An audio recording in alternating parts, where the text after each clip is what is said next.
Hello students, in our day-to-day life, we use so many goods. Some are available to us free of cost, while for some goods, we need to pay a price. Some goods are over-consumed in the market, while some are under-consumed.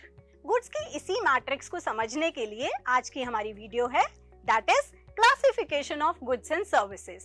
तो आज हम बात करेंगे public और private goods क्या होते हैं, free goods क्या होते हैं, and what are merit and demerit goods. Now, let's begin with public goods. These are those goods which are provided by the government to all the members of the society free of cost for the welfare of the people. The example of public goods are street lights, law and order, national defense, park, etc. देखने में लगता है कि ये goods भी free of cost मिल रहे हैं, but in goods का कोई ना कोई प्राइस या कॉस्ट होती है which is incurred by the government through the taxes paid by the people. Public goods सभी लोगों के लिए प्रोवाइड किए जाते हैं, whether they are paying the taxes or not.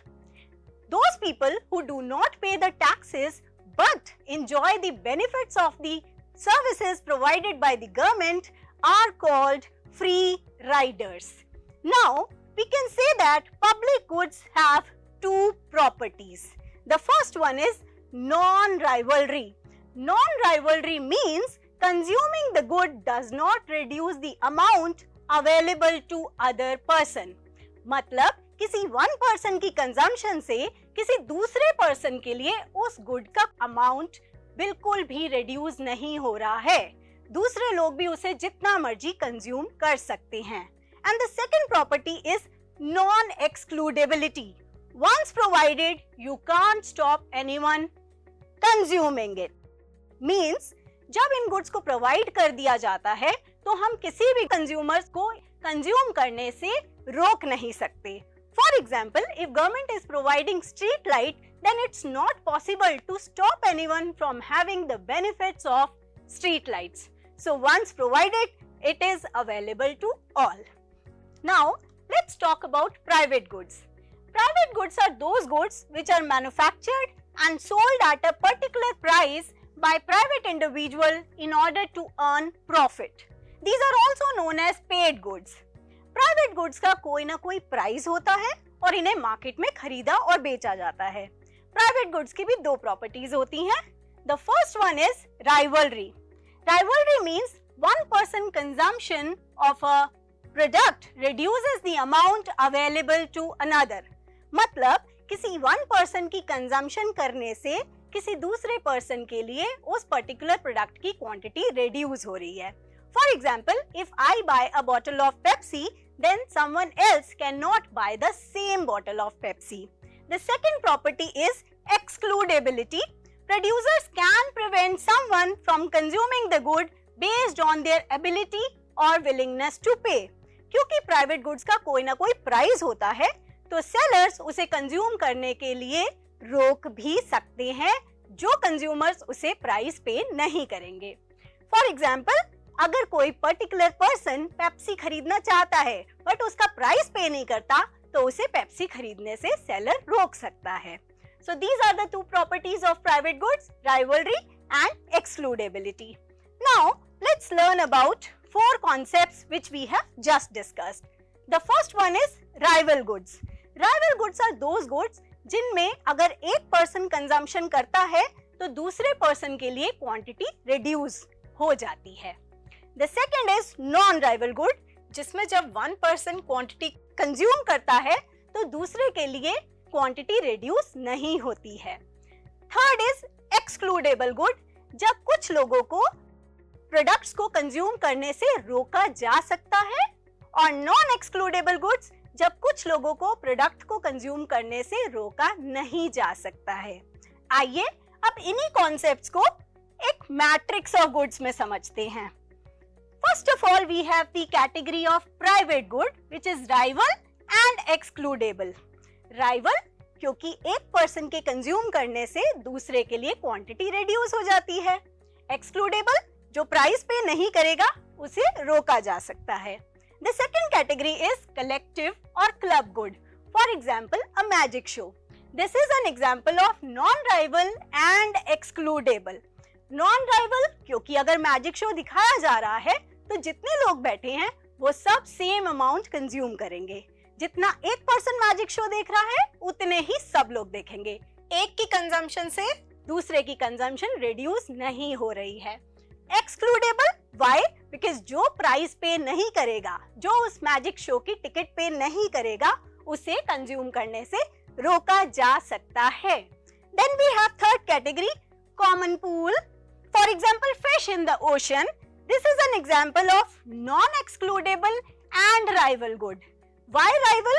Because if one person consumes the fish out of that ocean, then one less fish is available for others. This is rivalry in consumption. एक के consume करने से दूसरे के लिए quantity reduce हो रही है। But this is non-excludable. We cannot stop anyone from taking the fish out of that common resource. Then we have another category which is public good. This is non-rival and non-excludable. ना तो इसे consume करने से रोका जा सकता है और ना ही किसी एक पर्सन के कंज्यूम करने से दूसरे के लिए अमाउंट रिड्यूस हो रहा है। So I hope now the four concepts are very much clear to everyone. Now let's talk about free goods. These are those goods which are available without scarcity. In goods की कभी भी कमी नहीं होती या ये goods कभी भी खत्म नहीं होते।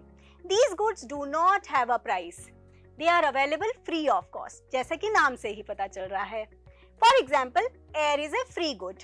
We can breathe as much as we want, and by breathing, we do not diminish the amount available for other person. अगर मैं air breathe कर रही हूँ तो किसी और के लिए उसका अमाउंट रिड्यूस नहीं हो रहा है और किसी को रोका भी नहीं जा सकता है। So these also have two properties, non-rivalry and non-excludability. Now, there is one more category of goods which is called merit goods and demerit goods. Merit goods are those goods in which social benefit of consumption outweigh private benefit. This means that जो लोग in good को consume कर रहे होते हैं उन्हें तो इसका फायदा होता ही है और उनके साथ साथ सोसाइटी को इसका बहुत ज्यादा फायदा होता है। While in demerit goods, social cost of consumption outweigh private cost. Means जो लोग इन्हें कंज्यूम कर रहे होते हैं उनके लिए तो ये प्रोडक्ट्स हार्मफुल होते ही हैं, सोसाइटी के लिए ये और ज्यादा हार्मफुल होते हैं। People underestimate its benefits, so it is generally under-consumed. लोगों को मेरिट गुड्स के ज्यादा फायदों के बारे में पता नहीं होता, इसलिए ये under-consumed होते हैं। While demerit goods, people underestimate its cost, so these are generally over-consumed. लोगों को demerit goods के बहुत सारे नुकसान का पता नहीं होता, इसलिए लोग उसे over-consume कर लेते हैं। Merit goods has positive externality. एक पर्सन की कंजम्पशन से मल्टीपल लोगों को इसका फायदा होता है, while demerit goods have negative externalities. एक पर्सन की कंजम्पशन से मल्टीपल लोगों को इसका नुकसान होता है। For example, education, vaccination, public library. जैसा कि इन प्रोडक्ट्स को कुछ लोग इस्तेमाल करते हैं तो पूरी सोसाइटी को इसका फायदा होता है। While alcohol, tobacco, violent games and movies, these are the example जब कुछ लोग इन्हें कंज्यूम करते हैं तो पूरी सोसाइटी को इनकी कॉस्ट बियर करनी पड़ती है। तो आज की वीडियो में हमने बहुत सारे गुड्स और उनकी प्रॉपर्टीज के बारे में समझा। अब इसी से रिलेटेड आपके लिए एक टास्क है। You have to explain the problem of free rider and suggest some ways to overcome it. While in the second question, you have to tell whether the particular good is to be provided by public or private or both and why. That's all for today. I hope in today's video you have understood about the classification of goods and services. See you again in the next video. Till then, keep learning and take care.